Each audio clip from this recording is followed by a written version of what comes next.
We are iConnections, and it's time to talk about change.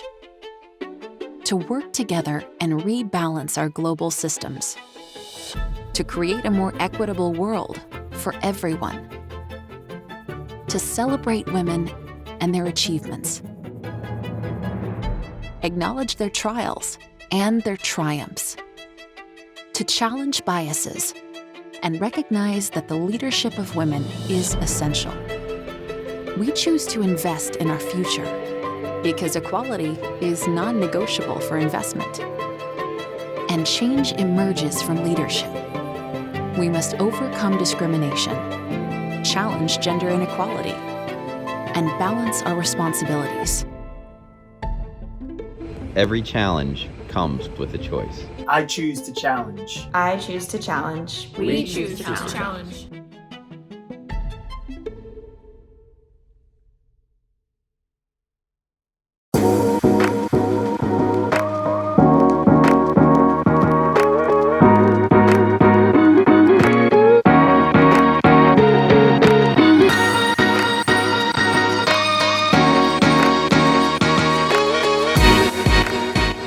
Welcome to our next Fireside Chat featuring Ted Seides and Jennifer Heller.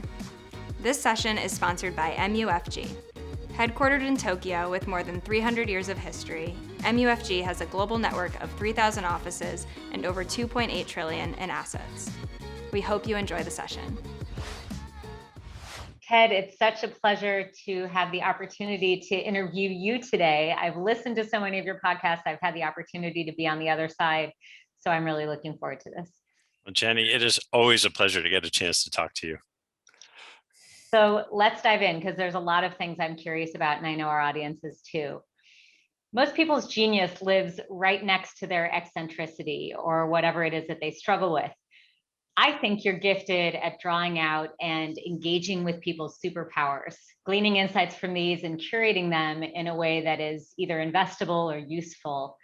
Would you define your genius this way? And the counterpoint, how has this shown up as eccentricity for you or something that you've struggled with? I'll let you define genius that way. I don't really know. It's hard to say, yes, that is my genius. What I can say is that one of the things I found is that aspect of doing interviewing just comes naturally and easily for me, and more so than other people. And the commonality, whether that's the interviewing process on the podcast or just throughout my life, and how I might define that is I'm just really comfortable diving in deeply in one-on-one conversations. And the podcast has a public sharing to it, but for me, it feels awfully similar to that. If there's an eccentricity next to it, I think it's that my wife would certainly say this, I'm probably not as good in certain, small groups, but not one-on-one, when you're trying to sort of balance and pay attention to multiple people at the same time. I sometimes struggle with that and will just fade out and hope that somehow I can just be connecting with the person next to me. So, a little bit of both. I appreciate you saying it. It's something that, I think has always just been natural to me. I think about manager meetings. I always liked manager meetings a little bit better when it was one-on-one, and the few times you can do that when you're around a team than when you have other people on the team with you, just because there's an element of being able to connect that I think is a lot easier for me in that setting. That completely resonates with me. I know it does. So I love this format. Going in a different direction for a minute, I think many of us wish that we could press pause on our life, reevaluate our choices, and see what we learn. Few of us have the courage to actually do it. And a few years ago, you pressed pause on many aspects of your life, and in some respects, reinvented yourself. What insights did you have, or what did you notice about yourself when you hit pause? Oh boy. Well, I'm not sure I hit pause or pause was hit on me. So let's be clear about that. But to broaden that out so people understand, when I left Protégé Partners, I really didn't know what I was going to do next. And at the time, I was managing and had gotten quite good, I think, at at managing a portfolio of small hedge funds, and you leave in 2015 and the markets rolled over in the beginning of 2016 and hedge funds were under scrutiny. So that activity itself was very out of favor. And then, as you know, at the same time, and something I wasn't anticipating, but I got a divorce. And so, yeah, a lot of my life just kind of got thrown up and caused me to hit pause. And so, I was fortunate compared to other people in that situation for a number of different reasons. One is, even though I felt this great pressure financially, I didn't actually have it. And once I settled in, and there was a shock because I really didn't have it, but then you slash your balance sheet in half with the divorce, and then you really think you have it. But once you normalize that, you say, I actually had some time. I didn't have an infinite amount of time, but I had time. And that's a real luxury. One of the things that happened was I got introduced to a group called the Hero's Journey Foundation, which was one of these, there are many of them, but one of these amazing experiences where you go off into the woods and really dive deep in your own life. And I learned a lot from that about myself from that experience, and started to really process very quickly what had happened. Now, everything that happened since, I'd like to tell you it was by design. And Jenny, as well as anyone, it really wasn't. Like, I was thinking all along, I'm just waiting until I have my next investment seat. And I did for a little while, and I did a bunch of projects, and I was working with a friend getting ready to start a family office. And the podcast kind of came out of that.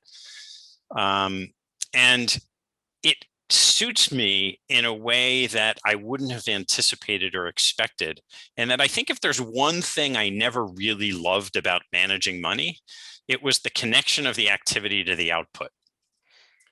So there are a lot of people like you who have worked at endowments, foundations, like me, who work for nonprofits and get this great personal gratitude out of the mission.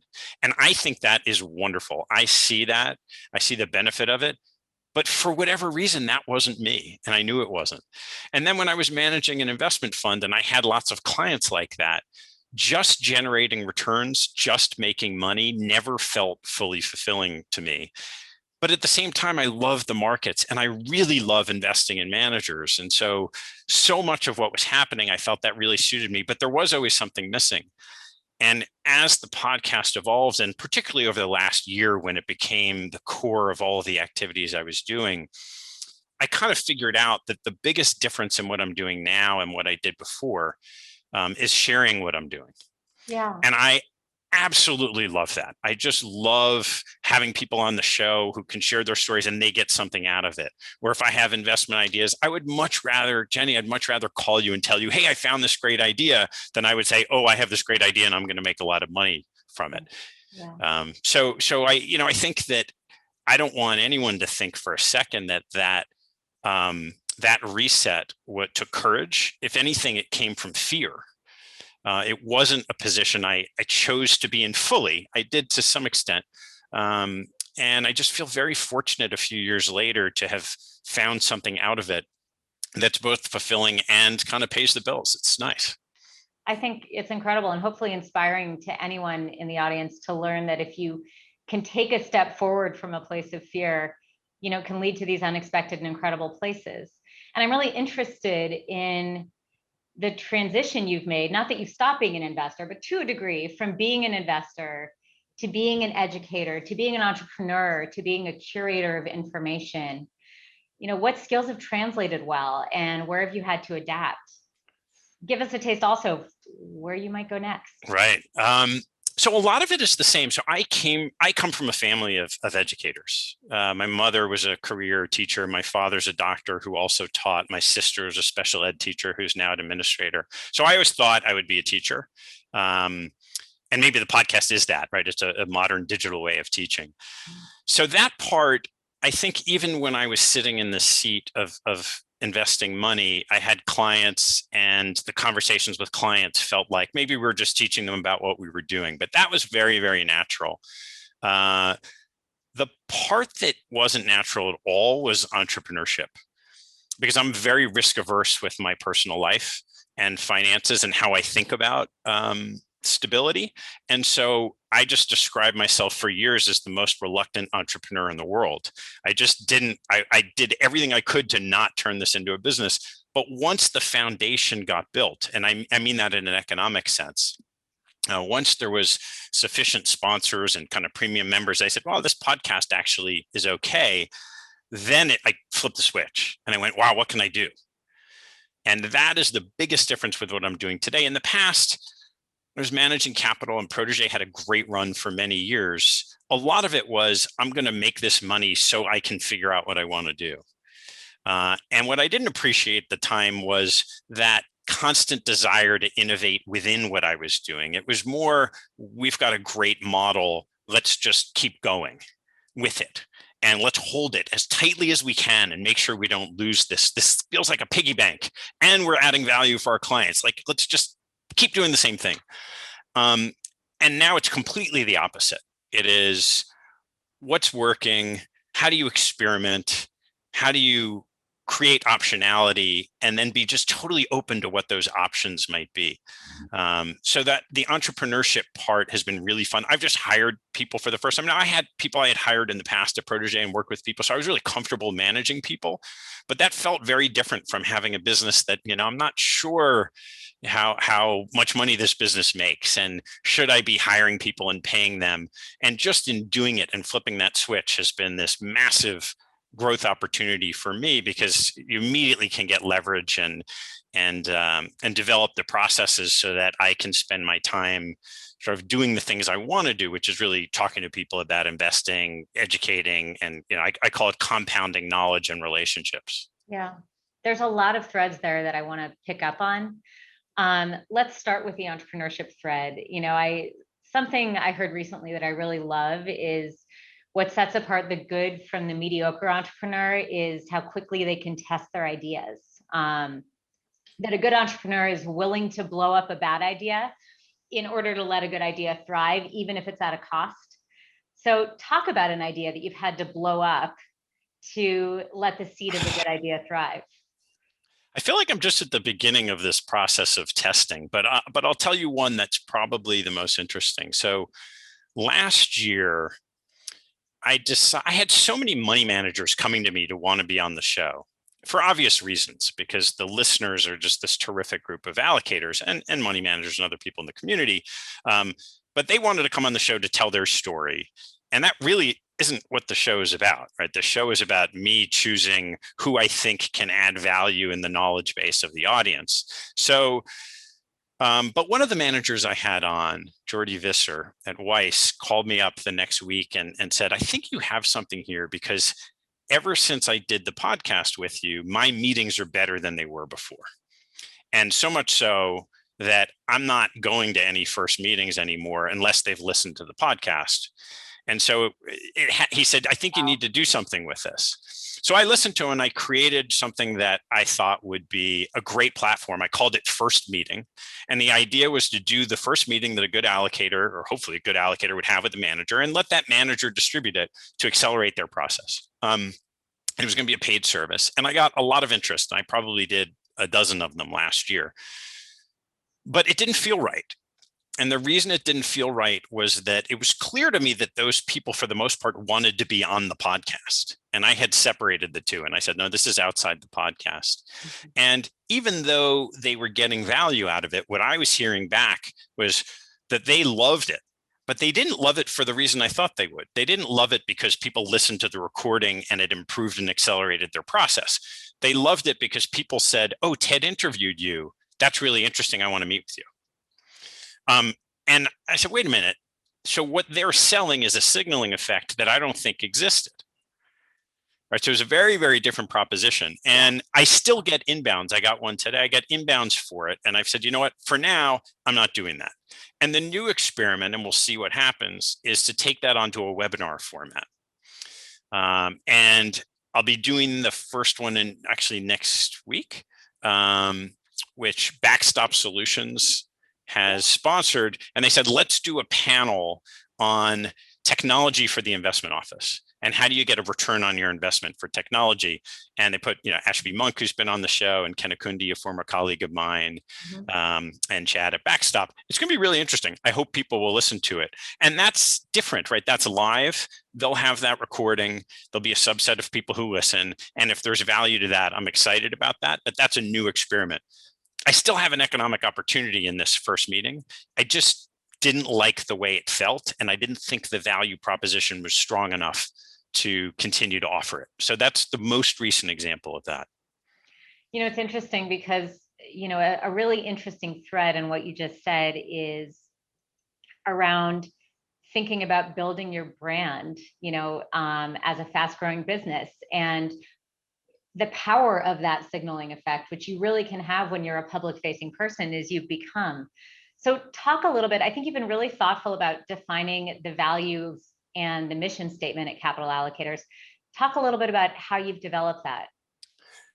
Yeah, so this came out of some of the interviews I did, and particularly with Shundran Thomas, who's the CEO at Northern Trust Asset Management, and just a gifted leader. And I wrote, there's a chapter in the book that's coming out about leadership and some of those principles. So I took that to heart. And last year I said, I'm going to create a mission statement and a set of values for Capital Allocators. And the fun part about doing that then was I was just doing it for myself. I had no one else to appease. I didn't have to make any compromises in what those values, that value would be. But I knew that when I went to hire people, I wanted them to fit into these values.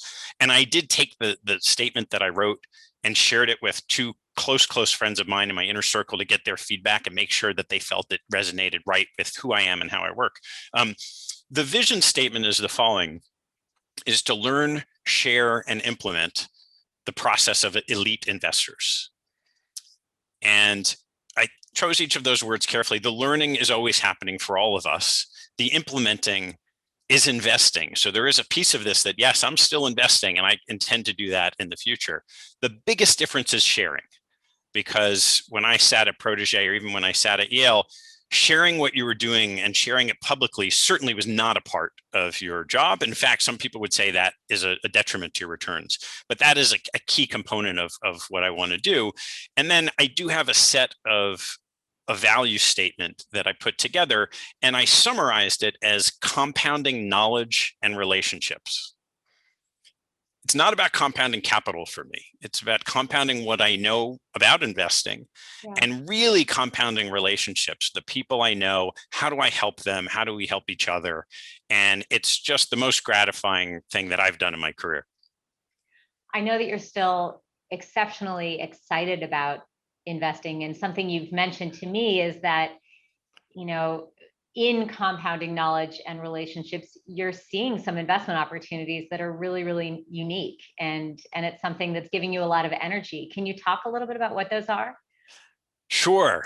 Yeah, we have talked about this. It's not surprising, Jenny, if you're in your seat overseeing billions of dollars, that great opportunities will come for you.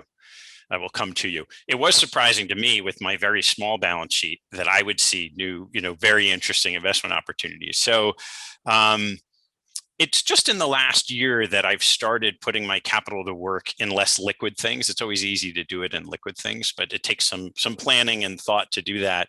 And some of them have come from the shows. Some of them have come from historical relationships.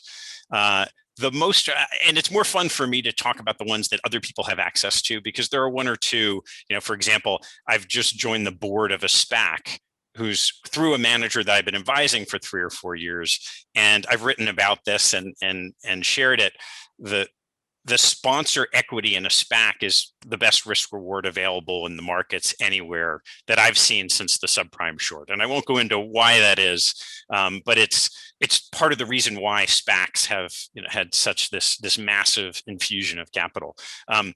So that's one that's new and exciting, but that's not interesting to anyone else except for me. So the one that I've talked about recently with you and a group of past guests is a fund called the Arctos Sports it's Arctos Sports Partners. I'm a big sports nut. I got introduced to Arctos really because someone thought that they'd be an interesting podcast guest. And that was about a year and a half ago. They hadn't raised any money. I got introduced to Doc O'Connor, who's the former, I think, COO of Madison Square Garden. I'm sorry, the president of Madison Square Garden, COO of Creative Arts Agency. And he partnered with Ian Charles, who was a partner at Landmark Partners, the secondaries business. And they created an investment fund to buy minority stakes in professional sports franchises. And I won't go through the entire investment thesis, but what you have is an asset that is incredibly valuable and not understood. It's very opaque how valuable. Think about an interest in the Boston Red Sox, which they've purchased. Actually, Fenway Sports Group, that includes the stadium and some other things. It's opaque what that value is, and suffice it to say that when you do the work, it's more than you could read in the Forbes, what are the most valuable sports franchises. And then with COVID, you had this funny dynamic where all these owners who had vanity interests in these teams and always got a dividend every year were now being called to make capital calls. And it wasn't so much fun to talk to people about it at a cocktail party that they couldn't go to because of COVID. So you had this interesting dynamic, a remarkably good team. I got reintroduced to them 2 or 3 times last year, same thing. People saying, oh, you should do a podcast. And I finally said, well, let me talk to them. And lo and behold, they'd raised $1 billion. They had done 3 deals. And there was a story there. And the reason I bring it up is because they haven't done a final close yet. So they'll be closing, I think, of it about $1.5 billion in a few months. And I spent some time understanding what the investment was with some of the people on the team. Very due diligence light compared to what you do or what I used to do, but enough that I took my investment instinct and said, I think this is a unique opportunity. I think I understand these people. And most importantly, and what's different a little bit about how I'm filtering ideas, I think there are ways, and maybe it's just through having them on the podcast, but I think there are ways that I can contribute and build a relationship with the people running the money. I have been showed investment opportunities in great funds that, people say, oh, this is scarce capacity, but I'll have no connectivity to those people. And I'm just not interested in doing that anymore. Yeah, I think it's wonderful that you're at a place where you can invest in things you're interested in and also have a genuine relationship and value add component, because it's a hard thing to do, and sitting in my seat, certainly. Yeah. I'm going to take a different tack here because this sort of goes back to some of the characteristics that I think you need as an entrepreneur, and frankly, something I wrestle with, and I imagine other folks in our audience might wrestle with. So a counterpoint I've been wrestling with is maximizing not efficiency, but effectiveness. And I think your podcast forced you to learn a lot about people quickly, and the multiple growing lines of business that you have force you to be maximally effective with your time. So what tools have you found have supported you the most in both your learning and the execution of your business objectives? Oh, I love the question. Thanks, Jenny. My wife would tell you that my real superpower is this, trying to be a ninja about efficiency. I'm not so sure about that, but I absolutely love trying to maximize my time. And part of that, for those who know Myers-Briggs, I'm an ESTJ, and that coding, you usually find them in a COO, not a COO, somebody who just likes to get stuff done in an efficient way. So there are a few things that I've done that I'd love to share that I think are incredibly helpful, because we all get really busy and our calendars get filled. And the first is this idea of pre-committing your calendar. So I go through my calendar now, and there are certain blocks of time that I just call, for me, I call it focus time. I don't know exactly what I'll be doing. Maybe I'll be editing a podcast then, maybe I'll be doing research for a show, maybe I'll be doing some investment work, but I have a couple of blocks of a few hours a week that nobody gets on my calendar in those times.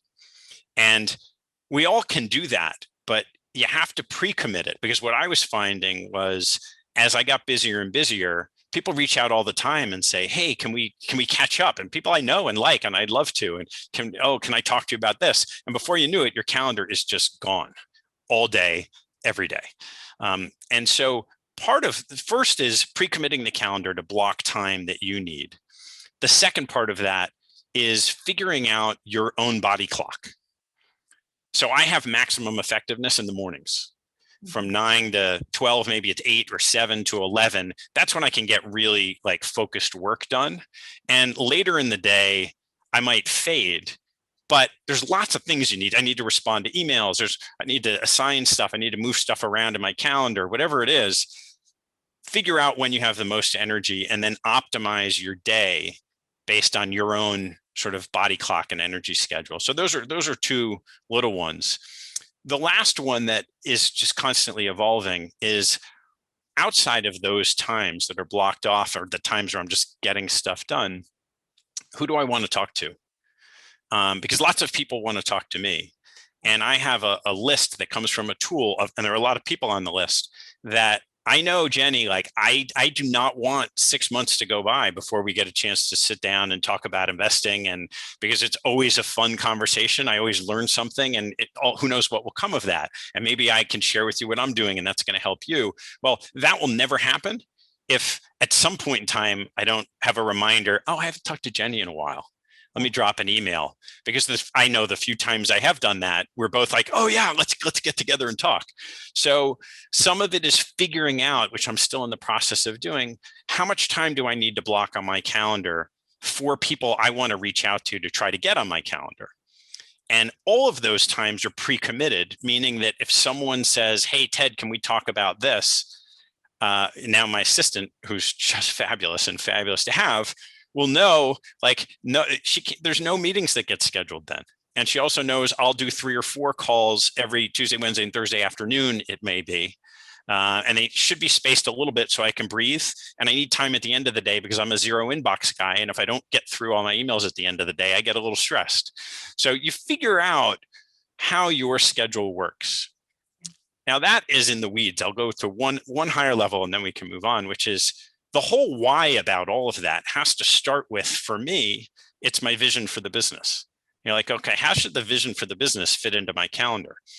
I need to think about, okay, what matters for the business? Are these revenue generative activities, or are these just fun conversations to have? And how do I prioritize those in terms of what goes into my calendar? If I have to choose between when I want to sit down and talk to someone, or these days have a Zoom call, is that someone who I'm going to be compounding my relationship with and compounding knowledge by having that conversation? Because that's part of what I'm trying to do. Or is it just someone who I think is a one-off call? You know, maybe I can help them, but it's probably not going to be a relationship, and we're probably not going to mutually get a lot of value out of it. I do a lot of those calls anyway, but I don't prioritize them. And so as time goes on, and you leave enough time, for me, it tends to be Friday afternoons, to look at my week next week, and really 2 weeks out or 3 weeks out, and say, do things look about right? And then you just kind of, once you hit, Monday, you're just going. I love that. It, one, sounds like you're being incredibly intentional about your time. And 2, you're doing it based on first principles, which is, fabulous learning for me. It's something I can say out loud, but it's harder to do. Just one follow-up on that. I find it's very, very hard to say no. So any quick tips on learning to say no, because that's sort of implicit in the process you just described? Yeah, it's not easy. So I would say 2 things. First, up until about a year ago, I really had a hard time saying no because I actually had time. And it's a real stretch to figure out a way to say no when you actually do have the time. Even if it might not be high value time, you're leaving space if you don't meet with that person. So one of the things I've tried to figure out is, how can you say no in a way that's almost like a no and instead of a no but. Right. So one example of that is I have people regularly will say, hey, I just want to catch up. And it may not be that I don't want to catch up with them. It's just not going to fit into my top 100 priorities. And so I might say I'm totally swamped the next 2 or 3 weeks. Right now it's easy because I say I have a book launch coming. I'm totally swamped. But then I say, anything I can help you with, just drop an email. And I'll respond to those emails. But it's much, much quicker to respond to an email for 2 minutes than to have a casual, 30 to 45 to hour-long call where after 20 minutes, I'm saying, oh, I have so many things I'd rather be doing in that time. But don't get me wrong for a second, like, I am not good at saying no. The one area that will have commonality that I think is fine is a concept. So I have a lot of people reach out to me over LinkedIn and Twitter, and LinkedIn in particular. I'll connect immediately with LinkedIn. It allows people to follow me. And so my LinkedIn is a mess. There's 13 or 14,000 people on it that are connections. I don't know the vast majority of them. But a lot of those people will send an email to pitch me. And it took a while, but I got to the point, and it's the same thing about a manager reaching out, which is to say, there's nothing wrong with them reaching out to ask for whatever they want to ask you for a meeting with a manager or something like that. But you didn't ask them to, and that's okay, which means there's nothing wrong with you actually not responding. And I've really struggled with that because I always wanted to be someone who was open and responsive. And when I had lots of, some terrific people on our team at Protégé, I would say, look, if you say no, that's okay, but you have to respond. And now I've just gotten comfortable with, look, I'm just not going to respond to everything. There's more coming in than I wanted. It would take me an hour every single day to respond to everything that comes in. And we all need to live our own life, and sort of one of the aphorisms from the hero's journey, be the hero of your own life. Yeah. Which means you have to put your own priorities first. And it doesn't mean that you're a bad person or negative, or there's anything wrong with just not responding to something that just happened to come through the transom. No, that's great advice. Something you mentioned is your book launch, and I want to make sure to talk about that. So your book, Capital Allocators, is coming out very shortly. I can't wait to read it. What inspired you to write it? Well, let's start with the anti-inspiration. The anti-inspiration is previously writing a book. Because once I did that, I was pretty sure that there was I always say that the only thing writing a book does is take us up time and resources, which are the two precious assets that we have. What happened with this was I knew there was a book in the podcast if I ever chose to write it. I wasn't sure if I would. I didn't know what that book would be. And after 50, 100 conversations on the podcast, I had gotten to the point where I couldn't remember the great nuggets from, Jenny. Like, you were probably the fourth guest, if I remember right. I mean, I don't remember. I remember you talked a little bit about design thinking, but I barely remember that conversation. I just know that there were some great gems in there. And so I decided to try to figure out a way to go back and curate that. And it started with, I had a couple interns last summer who helped me outline every single episode in quotes. And so I could quickly go through, read the quotes. And that was the idea, was, okay, maybe we'll do like a quote volume. And by the way, I've done that.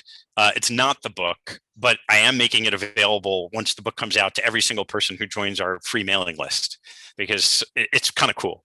And it started that way. And through that, there were some other things that I really wanted to curate for myself. The first was decision-making. So I've interviewed Annie Duke a number of times, Michael Mauboussin a number of times, Gary Klein, and they all have these great nuggets about decision-making that I really was not privy to in my 20 years of investing. And I wanted to make sure that when I make investment decisions, or I make decisions in life, that I'm being thoughtful about what I've been exposed to, and it just doesn't go in my own ear and out the other. And so I wanted to just distill that into like my own checklist of how do I think good decision-making works? And that turned into the first chapter I wrote. I had written separately about interviewing, because in all of the years of interviewing managers, I had never once thought about how was I doing as an interviewer. But once I started the podcast, I started reading a little bit and listening to the way that people like Larry King or Tim Ferriss or Cal Fussman, these real professional interviewers, go about interviewing. And you quickly learn, there's a set of things that they do that are common across the discipline. And then the book just took shape like that. The first section is called Toolkit, and it's 5 tools. Interviewing, decision-making are 2 of the 5. The other 3 are negotiations, leadership, and management. These are all things that CIOs and investment professionals need to be effective in their jobs. And not a single one is taught in investment organizations, in the CFA. They're absolutely taught in other businesses or, other disciplines. And I've been lucky to have some of my favorite guests on the show were not investment people and really deeply ensconced in those lessons. And so that's a section of the book. Then there's a section of investment frameworks, which are my way of thinking of that is what happened to the CIO seat after David Swensen. Mm-hmm. Mm-hmm. So David's book is still the seminal Bible, but what happened and how do CIOs evolve from there? And then the last section is the best remaining quotes distilled in life lessons and investment lessons. And it's a ton of fun. There's so much I'm anxious to dig into there, which clearly means I have to read it, and I wish we had all the time in the world.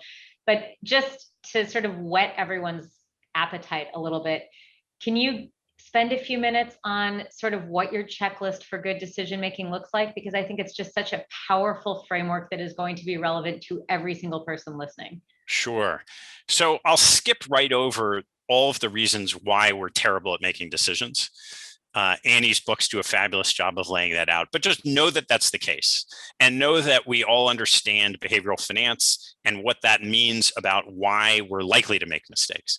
The question then is, what do you do about it? And there are a few things that I learned from Annie and others, and a lot of it has to do with decision-making in groups. It also applies to individuals, but most of these teams are groups. So the first is, the way I would frame it out is, what's the structure of the group? How does that group conduct themselves? And then how do they think? So the structure of the group is fairly simple. Optimal decision-making units are 4 to 6 people. I cannot tell you the research of why that's the case. I just know it is. So you think about your investment committee should not be 12 people. It probably shouldn't be 2 investment people either, 4 to 6 people.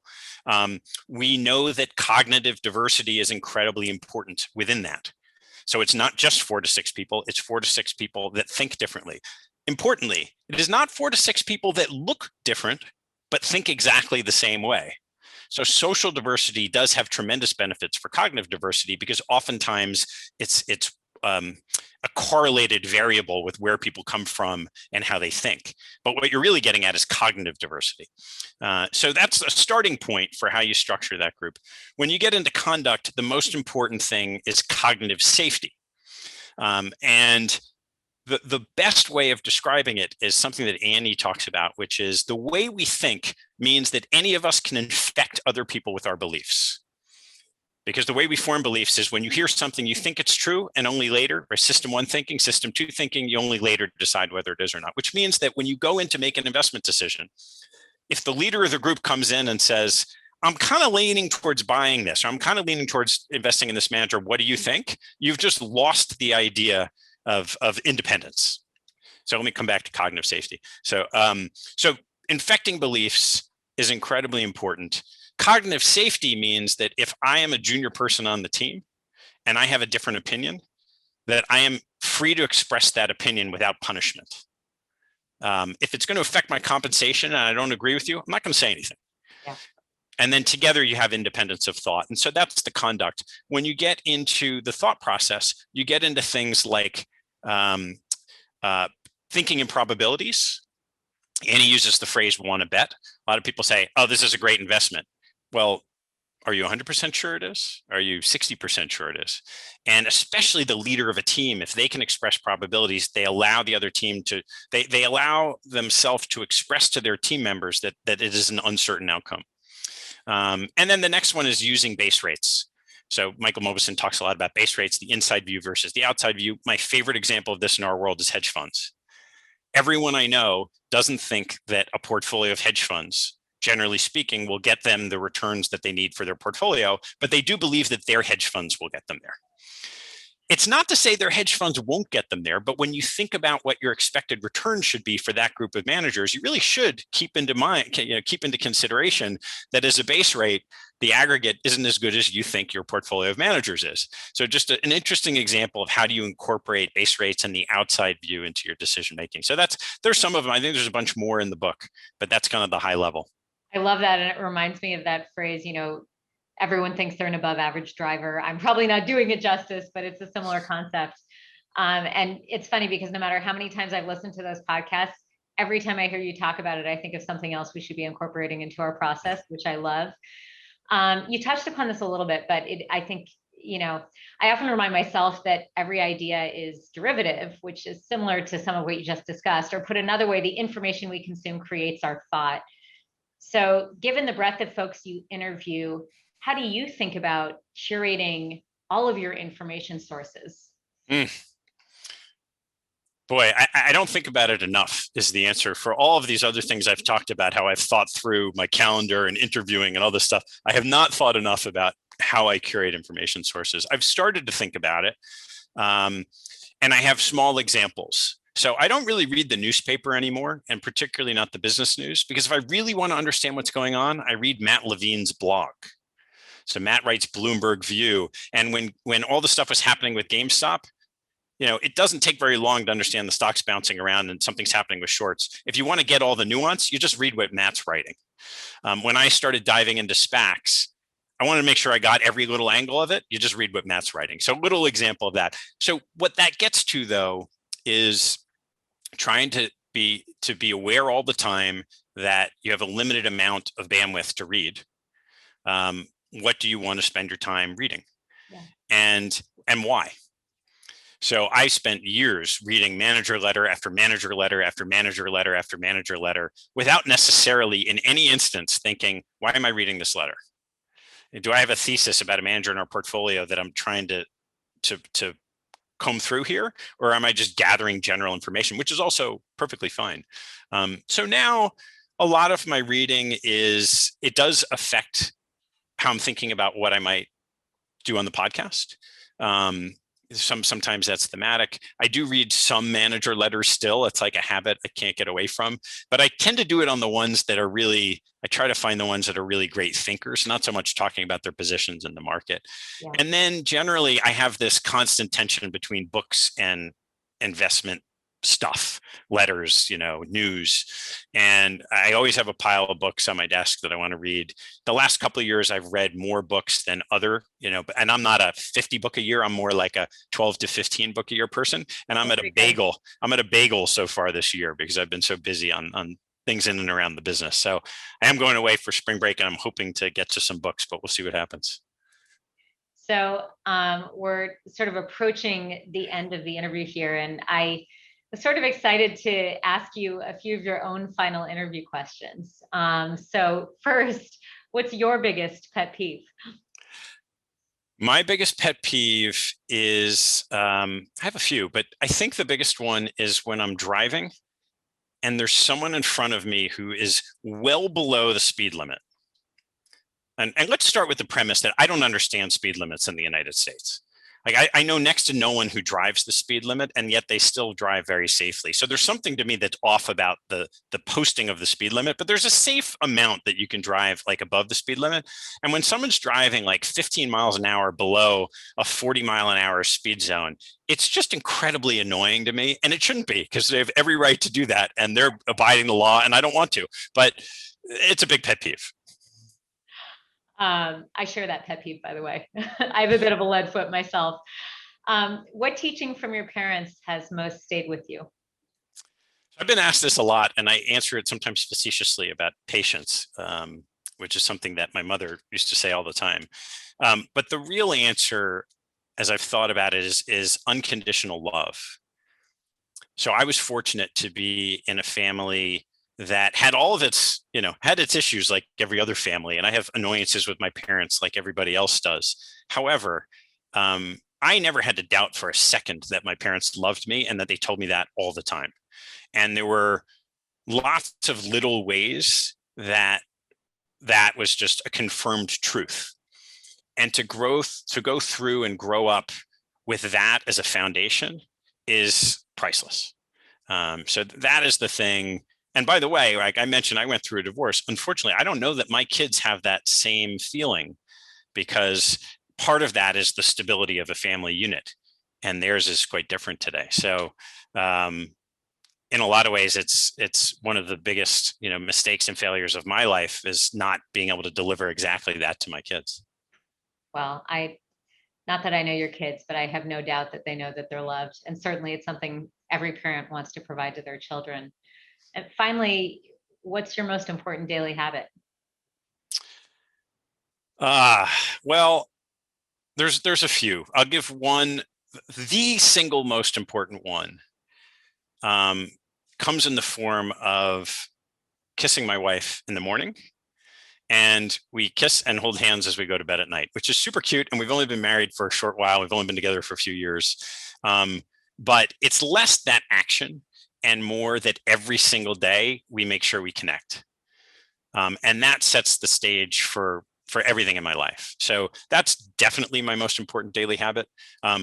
There are a lot of little things I do that vary around a lot that have to do with like, how am I preparing for my day? And I'm both a workout person and a meditator. And I think those are also really, really important for me. But there's nothing more important than feeling connected to my wife every single day. That's beautiful. And I think connection is not always so easy these days. So a really beautiful place, I think, to end the conversation. Thanks so much, Ted. Thank you, Jenny.